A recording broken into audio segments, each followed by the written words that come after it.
ధర్మో రక్షతి రక్షిత అన్నారు మన పెద్దలు. ధర్మాన్ని రక్షిస్తే ఆ ధర్మమే మనల్ని రక్షిస్తుందంటారు. కానీ ఇప్పుడు జరుగుతున్న విషయాలన్నీ చూస్తుంటే మనం పయనం ఎటువైపు వెళ్తుందో, మన ధర్మం ఏమిటో అర్థం కాని పరిస్థితిలో ఉన్నాం.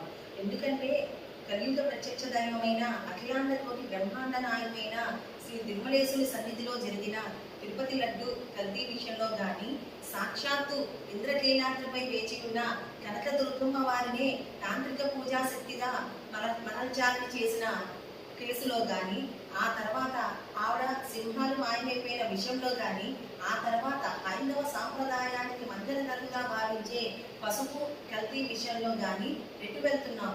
శిక్ష ఎవరికి? రక్షణ ఎవరికి? ఎటు పయనిస్తున్నామో అర్థం కాని పరిస్థితుల్లో ఉన్నాం. ఆదుకునేవాడు ఎవరు? మన మూలాలను మనం ఎలా కాపాడుకోవాలి? ఎవరు రక్షిస్తారు అన్న విషయం ఎవరికి అర్థం కాని సమస్యగా మారింది. అదే సామాన్యుడి ప్రశ్న. దీనికి సమాధానం ఎవరు చెబుతారు? ఎవరిని అనాలి? 5 సంవత్సరాలకు ఒకసారి మారే ప్రభుత్వాలను అనాలా? వారి చేతిలో మన దేవాలయాలని సంప్రదాయాలని పెట్టిన ప్రజలని అనాలా? ఎవరిని అనాలి? బ్రహ్మంగారి కాలజ్ఞానంలో ఎప్పుడో తిరుమల అపవిత్రత గురించి చెప్పారు. అయినా మనం పట్టించుకోవాలి. మన సమస్యకి మార్గం ఏంటో తెలియని పరిస్థితిలో పడిపోయాం. మన సమస్యకి మనమే మార్గం చూసుకోవాలి. ఎందుకంటే మనకి ఆకలి వేసినప్పుడు మనం అన్నం తింటేనే కడుపు నిండుతుందండి, పక్కన వాళ్ళు తింటే నిండదు. అట్లానే మన సమస్యను కూడా మనమే పరిష్కరించుకోవాలి. ఒక మేధావి చెప్తున్నాడు, ఒక ఇంటర్వ్యూలో చూశాను, 2040 నాటికి భారతదేశాన్ని మైనారిటీ దేశంగా మారుస్తామని ప్రతిజ్ఞ చేసి మరీ చెప్తున్నాడు. మనం మాత్రం సెక్యులరిజం పేరుతో మన మతాన్ని, మన సాంప్రదాయాలని ఏమీ పట్టించుకోకుండా ఏంటో బతికా ఉంటే బతికేస్తున్నాం. ఇట్లాంటివి బయటికి తెరపైకి వచ్చినప్పుడు మాత్రం ఓం నమో వెంకటేశాయ, ఓం నమ శివాయ అని ప్రార్థనలు చేస్తున్నాం. మన పూర్వ రోజుల్లో దేశానికి కనుక ఏదైనా ఆపద వచ్చినప్పుడు ప్రతి ఇంటి నుంచి ఒక బిడ్డని రాజ్య సంరక్షణ కోసం పంపించేవాళ్ళు. ఆ సంఘటన పరిస్థితి నుంచి వాళ్ళ రాజ్యాలని వాళ్ళే కాపాడుకునేవాళ్ళు. అలానే దానవ సందర్శనలలో కూడా దేవగణం మొత్తం వచ్చి నిలబడి దైత్యుల నుంచి త్రిలోకాలను, సమస్త లోకాలను కాపాడి అందరికీ సంతోషాన్ని కలిగించేవాళ్ళు. అలానే ఇప్పుడు మన జనసేనాని సప్తదినులు సాక్షిగా జరిగిన విషయాన్ని ఇంద్రకీలాద్రి సాక్షిగా ప్రశ్నించాడు. ఆయన ఒక్కడు ప్రశ్నిస్తే సరిపోతుందా? మన బాధ్యత మనం నిర్వర్తించద్దా? ఆయన ముందుకు వచ్చినట్టే ప్రతి ఒక్కరూ ముందుకు రావాలి. అలా రాలేని వారు ప్రతి ఒక్కళ్ళు వెళ్ళి రోడ్ల మీదకి వెళ్ళి ధర్నాలు చేయమనో, విధ్వంసాలు కురిపించమనో నేను చెప్పట్లేదండి. ప్రతి ఇంటిలో ఈ రోజున తిరుపతి లడ్డు విషయంలో జరిగింది కాబట్టి దానికి మద్దతుగా ఓం నమో వెంకటేశాయ, ఓం నమో వెంకటేశాయ, ఓం నమో వెంకటేశాయ అని ప్రతి ఒక్కరూ ఓ పేపర్ మీద రాసి, మన ప్రభుత్వాలే సచివాలయాల్ని, పోలీస్ స్టేషన్లని నియమించాయి కాబట్టి వారికే వెళ్ళి సచివాలయ సిబ్బందితో లేంటే పోలీస్ వారితో వినతి పత్రంలాగా ఓం నమో వెంకటేశాయ అనే మాటను మాత్రమే ఇవ్వండి. ఎందుకంటే మన ప్రభుత్వాలు ఎప్పటిలానే పొలిటికల్ స్ట్రాటజీ ప్లే చేసి ఈ విషయాన్ని కూడా మరుగున పడివేయకుండా మన హైందవ సాంప్రదాయాల జోలికి వచ్చిన, మన దేవాలయాల జోలికి వచ్చిన, మన ఆరాధ్య దేవతలుగా భావించే దేవీ దేవతల జోలికి వచ్చిన మేము సహించము, మేము ఊరుకోము అని వారికి తెలియజేయడం కోసం మనం ఇలా చేయాలి అనుకుంటున్నారండి. ప్రతి మంగళవారం, ప్రతి శనివారం అందరూ పిలుపునిస్తున్నారు. ఆ దేవాలయానికి వెళ్ళండి, ఈ దేవాలయానికి వెళ్ళండి, హిందువుల ఐక్యత చూపించాలండి అని. అందరూ ఐక్యత చూపించే సమయం ఆసన్నమైంది. ఇప్పుడు తిరుమల శ్రీవారి లడ్డూ విషయంలో ఇట్లానే మనం మౌనం వహిస్తే రేపు ఏం జరుగుతుందో తెలియని పరిస్థితిలో ఉన్నాం. కాబట్టి దయ ఉంచి అందరూ ఈ విషయాన్ని గమనించగలరు. ఎందుకంటే ఒకనొక సందర్భంలో శ్రీవారి ప్రధాన అర్చకులుగా పనిచేసే రమణ దీక్షితులదారే చెప్పారు, రోజుకి శ్రీవారి ఆదాయం 2.5 కోట్ల నుంచి 3 కోట్ల వరకు వస్తుందని, వారికి సమర్పించే కస్తూరి చందనం నుంచి, రోజువారీ సేవల నుంచి, ఉత్సవాల నుంచి అన్ని దాతలే సమర్పిస్తున్నారని. మరి ఈ ఆదాయం అంతా ఎటు వెళ్ళిపోతుంది? దాన్ని ప్రశ్నించేది ఎవరు? సేవల పేరుతో, టికెట్ల పేరుతో వచ్చిన సంపాదన అంతా ఏమైపోతుంది? దాన్ని ప్రశ్నించేది ఎవరు? ఆ లెక్కలు ఎవరికి చూపిస్తున్నారు? రోజు 5 లక్షలకు పైగా శ్రీవారి లడ్డూ ప్రసాదం వితరణ జరుగుతుంది అని చెప్తున్నారు. అంత లడ్డూ ప్రసాదం వితరణ జరుగుతుందంటే ఎంత తయారీ చేయాలి, దానికి ఎంత నెయ్యి పడుతుంది?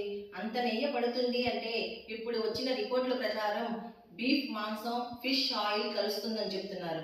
అంత ఆయిల్ అంత మాంసము కలిసేది ఎక్కడి నుంచి తెస్తున్నారు?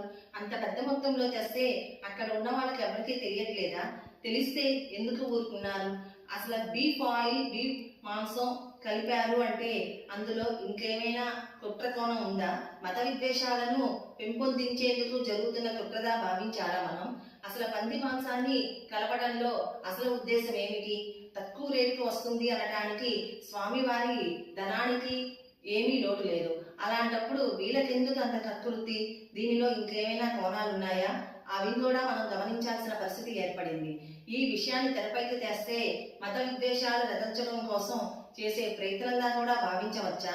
ఇది ఓ సామాన్యుడి ప్రశ్న. దీనికి సమాధానం ఎవరు చెప్తారు? ఇవన్నీ మనం పరిగణనలోకి తీసుకొని మనం ప్రవర్తించాలి.